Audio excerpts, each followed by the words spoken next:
കാപ്പ കേസിൽ തടവിൽ കഴിയുന്ന തിരുവനന്തപുരം കോർപ്പറേഷനിലെ ബി.ജെ.പി. Councillor R. സുഗതൻ വീണ്ടും സത്യപ്രതിജ്ഞ ചെയ്തു.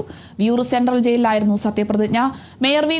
രാജേഷ് സത്യവാചകം ചൊല്ലിക്കൊടുത്തു. ദൈവനാമത്തിലായിരുന്നു സത്യപ്രതിജ്ഞ. തിരുവനന്തപുരം നഗരസഭയിലെ ഒരു കൗൺസിലറും അയോഗ്യരാകാൻ പോകുന്നില്ലെന്നും 5 വർഷവും നന്നായി തന്നെ ഭരണം മുന്നോട്ട് പോകുമെന്നും വി. രാജേഷ് പറഞ്ഞു. പൂർവ്വം പുറത്തുനിന്നും മനഃശാഖയോ അവതയോ വാർത്തലയോ ഉദ്ദേശമോ കൂടാതെ ഞാൻ എൻ്റെ ദൗത്യത്തിലൊക്കെയും യഥാർത്ഥയും വിശ്വസ്തയോടും എൻ്റെ പരമാവധി കഴിവും ആർക്കും വിവേചനശക്തിയും ഉപയോഗിച്ചുകൊണ്ട് നിർവഹിക്കുമെന്നും ഈശ്വരനാമത്തിൽ സത്യപ്രതിജ്ഞ ചെയ്തു. കേരള ചരിത്രത്തിൽ ആദ്യമായാണ് ഒരു ജനപ്രതിനിധി ജയിലിൽ സത്യപ്രതിജ്ഞ ചെയ്യുന്നത്.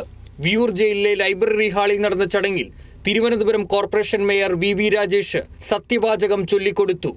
ഡെപ്യൂട്ടി മേയർ ആശാനാഥ്, ജയിൽ ഉദ്യോഗസ്ഥർ തുടങ്ങിയവർ പങ്കെടുത്തു. നേരത്തെ ദൈവങ്ങളുടെ നാമത്തിൽ സത്യപ്രതിജ്ഞ ചെയ്തത് കോടതി റദ്ദാക്കിയതിനാലാണ് സുഗതന് വീണ്ടും സത്യപ്രതിജ്ഞ ചെയ്യേണ്ടി വന്നത്.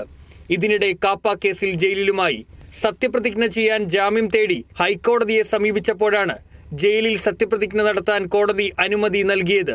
ഈ ടേമിൽ ആരും അയോഗ്യരാകുന്ന സാഹചര്യം ഉണ്ടാകാതെ മേയർ എന്നുള്ള നിലയ്ക്ക് സംരക്ഷിക്കും. ഭരണസമിതി എല്ലാവരെയും പരസ്പരം സംരക്ഷിക്കാനുള്ളത്. കേസിൽ ജാമ്യം ലഭിക്കാത്തതിനാൽ ആർ. സുഗതൻ ജയിലിൽ തന്നെ തുടരും. അതേസമയം 2 കൗൺസിൽ യോഗങ്ങളിൽ പങ്കെടുക്കാത്ത സുഗതൻ 3ാമത്തെ കൗൺസിലിലും എത്തിയില്ലെങ്കിൽ അയോഗ്യനാവും. ജയിലിലെ സത്യപ്രതിജ്ഞ നഗരസഭയ്ക്ക് നാണക്കേടുണ്ടാക്കിയെന്ന വിമർശനം കോൺഗ്രസും CPIM-ഉം ഉന്നയിക്കുന്നുണ്ട്. Kerala vision news, Thrissur. Branded bathroom ഫിറ്റിംഗ്സുകളും കിച്ചൺ ഫിറ്റിംഗ്സുകളും ഗ്യാരണ്ടിയോടുകൂടി ഫാക്ടറിയിൽ നിന്നും നേരിട്ട് നിങ്ങളിലേക്ക്. ഗ്രാമിന് ₹1 എന്ന ഏറ്റവും സുതാര്യമായ വിലയിൽ ലേറ്റസ്റ്റ് ബാത്റൂം ഫിറ്റിംഗ്സുകൾ ഇനി നിങ്ങളിലേക്ക്. കിലോ ബസാർ, നിങ്ങളുടെ വീടിന്, നിങ്ങളുടെ കുടുംബത്തിന്. For your home, for your family.